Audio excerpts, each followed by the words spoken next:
What's going on, guys? This is Bronco Juggalo, and it is still Wild Eye Week. And I'm hopped up on some shit right now, let me tell you. I was in a lot of pain today, y'all. So I took some pills.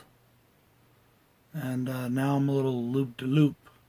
But I'm going to give you a bomb-ass Wild Eye review of And Then You Die from 2013. Directed by Brian Gaylord and Daniel Murphy, who also play the two police officers in the film. And isn't that cover art just absolutely bomb?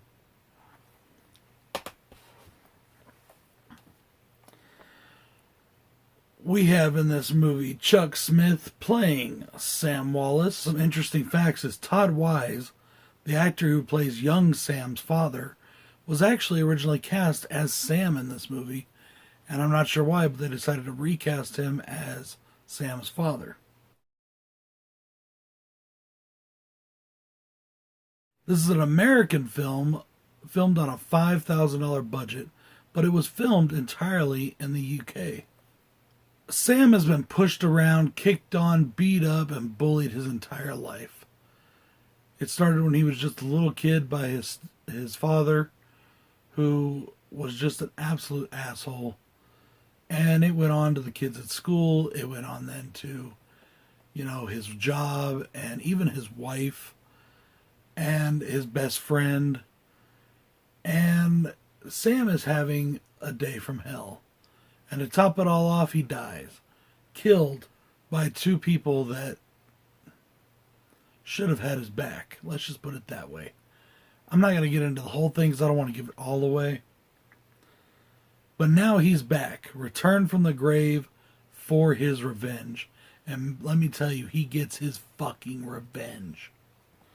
Now, guys, I only have one con for this movie, and that is they don't explain or show how Sam comes back from the grave. Only con for the film. It really didn't suffer from it, though. This movie is fucking phenomenal. I had such a great time with it. And the fact that they did it all for $5,000 is amazing. Because it doesn't look like a $5,000 film. I would say that the budget on this looks more like a $30,000 or $40,000 film, honestly. To make it even more impressive, all of the stuff that they use makes it look like it's done here in America. They have all American vehicles, which over in the UK is hard to do. And had to be a bit expensive. So that's probably where a good bit of the budget went. The police costumes are very authentic. They have all the equipment. Something that a lot of these low-budget films fuck up. A lot of times they'll give these guys just a kind of a uniform-looking shirt and a badge. And a lot of times they don't even have a gun belt. But in this one, they had the full get-up. Everything. I don't know if they had cooperation from local police or if there was a collector that had all the stuff. I don't know. I don't know the story behind it. I couldn't find a lot about it. But my first pro is that the budget was used right. $5,000 and it was spent in all the right places on all the right stuff.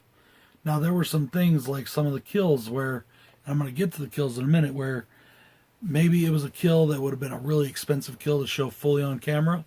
So they would do a creative cutaway and it still looked pretty cool. And it's like you said, the things that you don't see that really get to you. But I think that was just budgetary constraints because there are some kills where you could tell they put some money in it and it looks really good. I love that we have a simple story here. This is a story that's been told in lots of movies. But it's a simple story that's done right. And it's done with good actors. I don't know how many of these people had actual acting careers, but they were good. If they were amateurs, they were good. They put it out there and they did a good job. The kills, as I said, they're budget friendly, but they are really good and they're brutal. The gore in this movie is on point. Sometimes it's just blood, and sometimes they go full out on the gore. And they do it in the right places, in the right kills. Like the wood chipper kill, they use gore there, and that's definitely, where you want to see some gore. Some just the stabbing kills, it's pretty basic, blood, things like that. But the wood chipper kill, they use a lot of gore. Real kill, it's not extremely gory, but the makeup job that they do looks really good. This movie is filmed incredibly well. It's well directed. The scenes look good. It's shot really well. The cinematography is pretty good for a low budget film. And I never once thought, man, that's just a terrible looking movie. I really enjoyed this movie, guys. I can't recommend this movie enough. I gotta tell you, this is definitely one you want to watch. And it's just fucking awesome.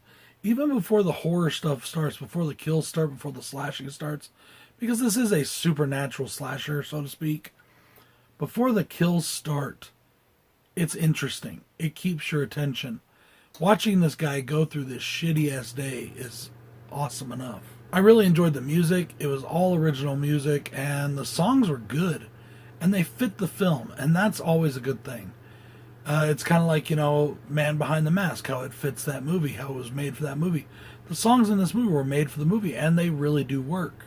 And last but not least, I love the ending. You think there's going to be this twist that kind of takes away from the film, but then you find out that it doesn't, and it's just really cool. Really enjoyed the ending. Guys, this movie, as I said, I can't recommend it enough. Wild Eye's got a home run on their hands with this film, and I can't believe it's been out since 2013. This is the first time I'm seeing it. I just fell in love with this movie right away. This is going to be a repeat watch for me, I can guarantee that. The runtime is perfect. It's about 86 minutes, a little less than an hour and a half, and it just, this is, I gotta say, this is an pretty much all but totally perfect, because I do have the one con. This is a near perfect low budget slasher. Near perfect. And it's one you definitely want to watch. If you are into slashers, if you are into low budget independent horror, if you're into, Wild Eye films, if you're into just good fucking horror films, this is a movie for you. If you turn your nose up at this kind of film, then you're just a fucking dickhead. Or, in the words of one of the guys in this movie, who happens to be named Brad, douchebag. This is Bronco Juggalo saying, go and check out, and then you die. Which, by the way, those words do come into play in the movie, which I thought was pretty cool. Guys, you definitely want to see it. I want to see it. I can't say that enough even. And then you die. Go and check it out. It's fucking awesome. I want you to go and support Wild Eye. Show them some love. Thank you, Wild Eye, and thank you, Rob, for sending me this movie. Yeah, this is one of the ones they sent me, and it's awesome. I fucking loved it. Bronco Juggalo saying, join me tomorrow for another Wild Eye review. Peace!